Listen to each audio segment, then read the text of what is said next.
he's actually visiting us from Los Angeles. He'll be at the Nightlight on Monday over in Oakland, where none of you go. But he's very funny. He's part of a great sketch group called Hush Money. First time here in Cynic Cave. Give for George Coffey, everyone. Thank you. I was a little nervous before the show because I had really bad breath. I didn't know what to do about it. I was looking through my bag, couldn't find any breath mints, couldn't find anything. So I just lit a couple matches in my mouth. You ever heard that shit smell?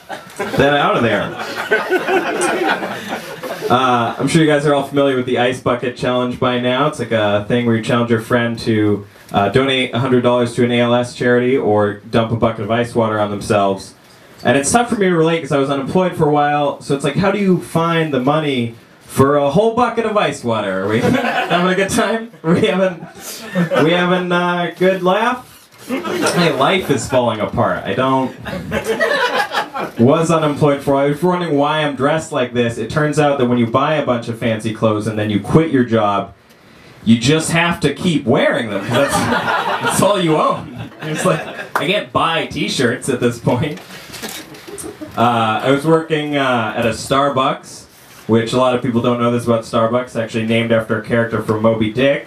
Starbucks was like the first mate on the ship and is known for his love of abusing free Wi-Fi.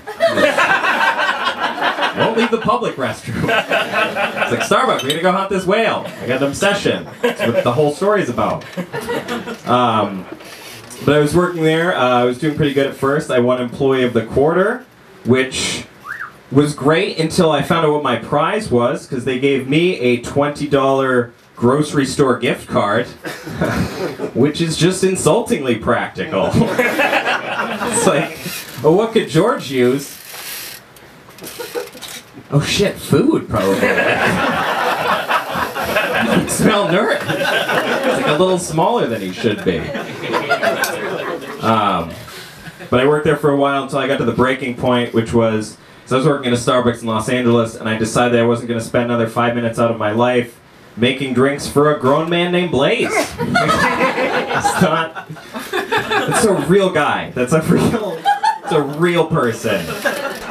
The fact that he exists means that at some time a mother said to her son, well, you're an adult now, Blaze. You're all grown up now, Blaze. She's just laughing to herself.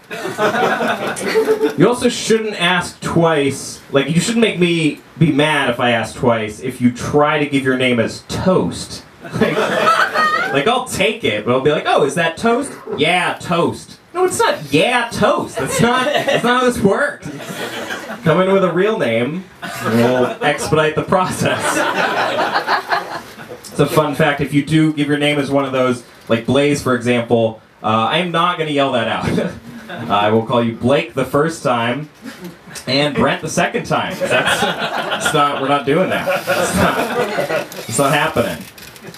I was feeling down recently. Didn't know what was wrong. I was driven to tears watching a man with a metal detector. I don't even know. I don't even know what that means. What does that mean to my life? He was out there in the park, and he was just detecting away, just so happy. And he hadn't even found any metal. He was just out there bombing, and just like, it's like, I'll never experience that happiness. So like I said, I was unemployed. That was not going well for a long time, because I didn't want to work for any company that still insists I have a home phone number. Like, what do you, take it off the application, or I'm not applying, and I'll just be unemployed longer.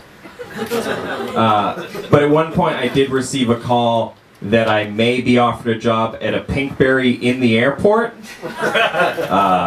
You don't need to call for that. That's just a given. Like, that's maybe offered a job. Yeah, any one of us at any time in our lives may be offered a job at a Pinkberry at the airport. It could happen to the best of us.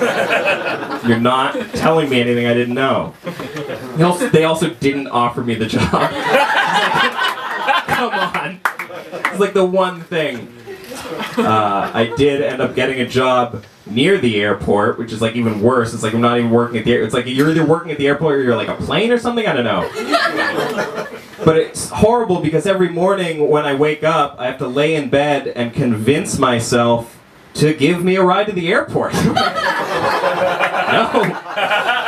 It's the worst place to drive to.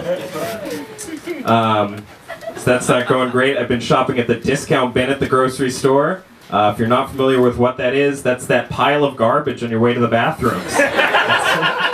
It's for sale. It's the whole thing. Probably the rack too, I don't know.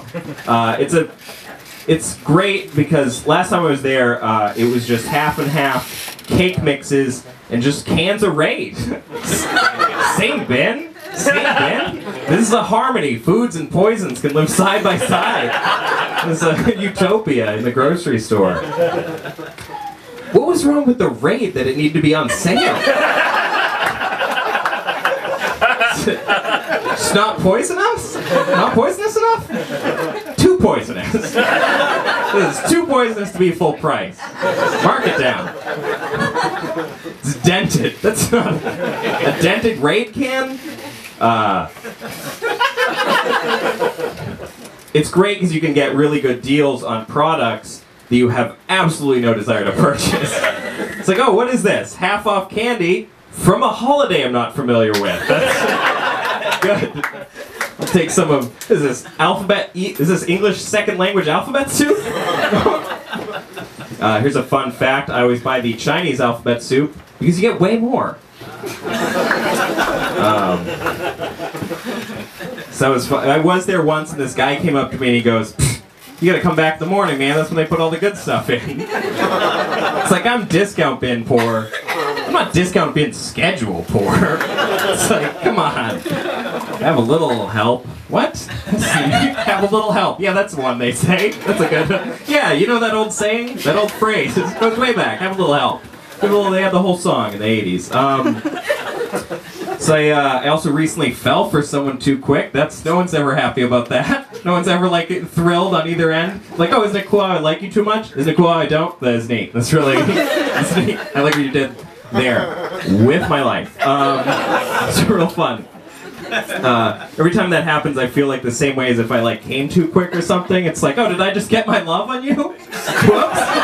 Whoopsie. Usually it takes so much longer. Then you're just, after you're done apologizing, you just try to do that thing where you blame it on them. You're like, oh, it's just because you're so cool. That's it. That's not me. That's not on me. You're so attractive. Yeah, it's because it's not. You're so sexy, you'll never have satisfying sex. That's my excuse. Is that a compliment? Right? It is? This is going to work out? It's a thing important if you're ever feeling down about something like that. It's important to remember, if you think someone might be out of your league or something, like, just remember that they are, and it's not going to work. It's not working out. It's not going to end well. I also started working out recently because I need another way to fall short.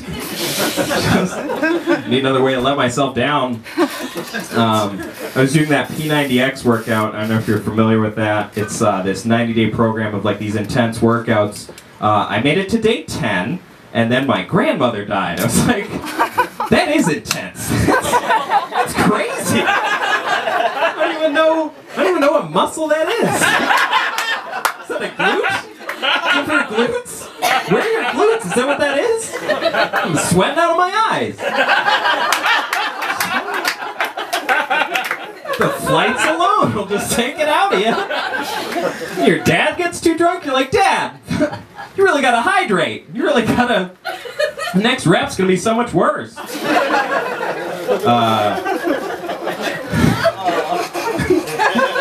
I mean, it's these things. I'm trying to explain this to you. I'm like, don't get sad. Don't get sad on me. Have a little help.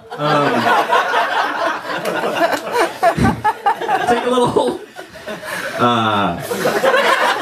Okay. It was a Catholic funeral, which was pretty cool because we got to do spells.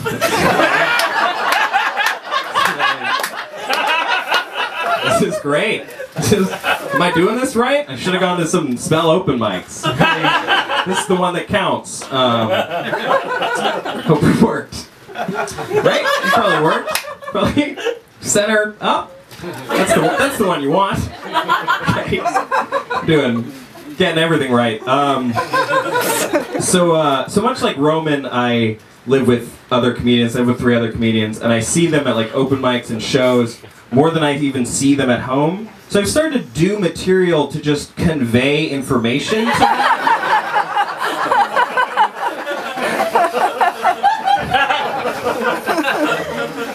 For example, you guys ever notice that you need a ride to the airport on Monday? Man, dishes these days. Am I the only one doing them? What's the deal with gas bills? Exactly $37.54? Is that what they are? Is that what they've been? Why'd they go up?